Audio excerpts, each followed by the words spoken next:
আজকে সত্যিই একটা চমকে ওঠার মতো খবর। সেটা হচ্ছে লন্ডনের পথে জামাতের আমির।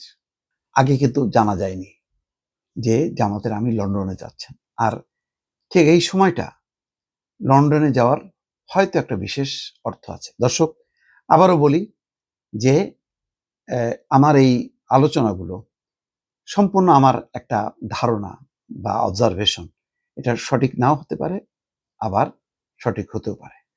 সে কারণে এই আলোচনাটা শুনে আবার মনে করেন না যে আমি কোনো বাড়তি কথা বলতেছি, মানে কোনো প্রোপাগান্ডা ছড়াচ্ছি। না, বিষয়টা তা না। কারণ রাজনীতির সব কথা কি আমরা জানি? জানি না। ভেতরে, ভেতরে কি চলছে, উপরে একরকম কথা, ভেতরে, ভেতরে এখন আরেক রকম কথা। বিশেষ করে সামনে নির্বাচনকে ঘিরে অনেক রকম জল্পনা কল্পনা আছে, অনেক রকম মেরুকরণ আছে। যে মেরুকরণে বোঝা যাচ্ছে যে জামাতের আমির শফিকুর রহমানের নেতৃত্বে একটা মেরুকরণ, আর অন্যদিকে বিএনপির ভারপ্রাপ্ত চেয়ারম্যান তারেক রহমানের নেতৃত্বে আরেকটা মেরুকরণ। এখন এই মেরুকরণটা কেমন হবে? এটা কি পরস্পর মুখোমুখি হবে? আগে যেমন বিএনপি একটা বলয়, তার নেতৃত্বে একটা জোট, আর আওয়ামী লীগের নেতৃত্বে একটা জোট, মুখোমুখি অবস্থান ছিল। এক পক্ষ আরেক পক্ষকে খেয়ে ফেলে। এখন অবস্থা তাই যে অনেকটাই মনে হচ্ছে যে সেই আগের অবস্থার পুনরাবৃত্তি ঘটছে, ভিন্ন রূপে, ভিন্নভাবে। ডাক্তার শফিকুর রহমান, আমি আবারও বলি, অত্যন্ত ম্যাচিউর রাজনীতিবিদ এবং অত্যন্ত সাহসী, উদ্যমী মানুষ। তার কিছু বক্তব্য, তার কিছু বডি ল্যাঙ্গুয়েজ আমাকে সত্যি আকৃষ্ট করেছে। বিষয়টা চিন্তা করেন তো, এমন কি হতে পারে না যে বড় ধরনের একটা ঐক্য হতে যাচ্ছে, যেটা আমরা জানি না। জামাত এখন যে পর্যায়ে আছে, এই পর্যায়ে জামাত কেন বিরুদ্ধে, মানে বিএনপির একেবারে বিপরীতমুখী অবস্থান নেবে? নিলে তার কি লাভ? লাভ নেই। কারণ আন্তর্জাতিক মহল কিন্তু জামাতের পাশে থাকবে না। বাংলাদেশে এখনো পর্যন্ত আন্তর্জাতিক মহল মনে করে যে এটা একটা লিবারেল ডেমোক্রেসির রাজনীতির উর্বর ক্ষেত্র। এখানে গণতান্ত্রিক রাজনীতির চর্চা করে এমন রাজনৈতিক দলগুলো ক্ষমতায় আসবে। সেখানে জামাত ইসলাম যেহেতু ধর্মীয় একটি রাজনৈতিক দল, সেই দলটি যদি ক্ষমতায় আসে তাহলে ভারসাম্য বিনষ্ট হবে আঞ্চলিক রাজনীতির কথা চিন্তা করে। এবং ইতিমধ্যে তার কিন্তু কিছু বহিঃপ্রকাশ ঘটে গেছে। একটা মেরুকরণ ঘটতেছে জামাতকে ঘিরে, আবার বিএনপিকে ঘিরে আরেকটা বলয় তৈরি হচ্ছে সবার অলক্ষ্যে। সেখানে কিন্তু যথেষ্ট পরিমাণ বিপজ্জনক অবস্থায় আছে জামাত। জামাত যদি এখন ক্ষমতায় আসে, সেটা ভারসাম্য স্থিতিশীলতার পক্ষে কতখানি সেটা টেকসই হবে, এটা কিন্তু চিন্তার বিষয়। কিন্তু বিএনপি যদি আসে, আওয়ামী লীগের জায়গাটা যদি পূরণ করে, তাহলে আন্তর্জাতিক মহল যতটা সমর্থন দেবে, জামাত আসলে কিন্তু দেবে না।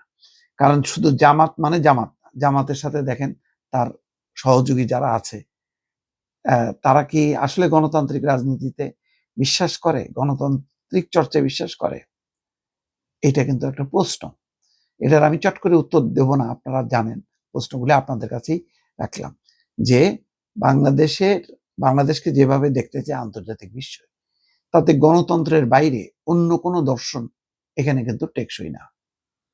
জামাত গণতন্ত্রকে মেনে নিয়েই কিন্তু রাজনীতি করে, কিন্তু জামাতের মৌল দর্শনটা হচ্ছে একটা ইসলামী ভাবধারার, ইসলামী চিন্তা ভাবনা, ইসলামী রাষ্ট্র গঠনের। সেই জায়গায় গণতান্ত্রিক রাষ্ট্রের সাথে একটা সংঘাত সৃষ্টি হয়। বাংলাদেশে যদি এখন আওয়ামী লীগ থাকতো, যদি মানে সেই আওয়ামী লীগ 15 বছরের, মানে সেই স্বৈর শাসক বা স্বৈর শাসনে ভরপুর আওয়ামী লীগ না, তার আগের যে গণতান্ত্রিক আওয়ামী লীগ ছিল, সেটা যদি থাকতো, তাহলে পশ্চিমা বিশ্বের কাছে একটা অপশন হয় আওয়ামী লীগ, না হয় বিএনপি। এইভাবে কিন্তু চলছিল। ভারতও কিন্তু এইভাবে একটা ভারসাম্য রক্ষা করছিল। কিন্তু গত 15 বছরে আওয়ামী লীগ সব লন্ডভন্ড করে দিচ্ছে। রাজনীতিতে সে এমন বেশি একক থাকতে গেছে যে সে গণতান্ত্রিক দল, কি ধর্মীয় দল, গণতান্ত্রিক দল, সবাইকে এক কাতারে নিয়ে এসে তাদেরকে সমূলে উৎখাটন করতে চেয়েছে।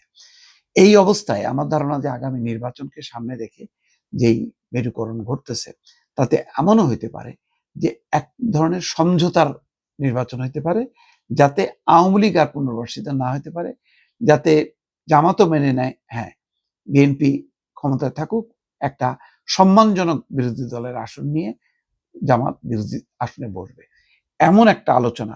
অথবা নির্বাচনে জয় পরাজয় যাই হোক না কেন, তাতে যাতে বড় ধরনের কোনো একটা মুখোমুখি অবস্থান না দাঁড়ায়, যেটা ডক্টর মোহাম্মদ ইউনূস আহ্বান জানিয়েছে, সেই আহ্বানের একটি অবস্থান নিয়ে কি জামাতের আমির ডাক্তার শফিকুর রহমান যাচ্ছেন কিনা লন্ডনে, সেখানে তারেক রহমানের সঙ্গে মিট করবেন কিনা আমরা কিন্তু জানি না।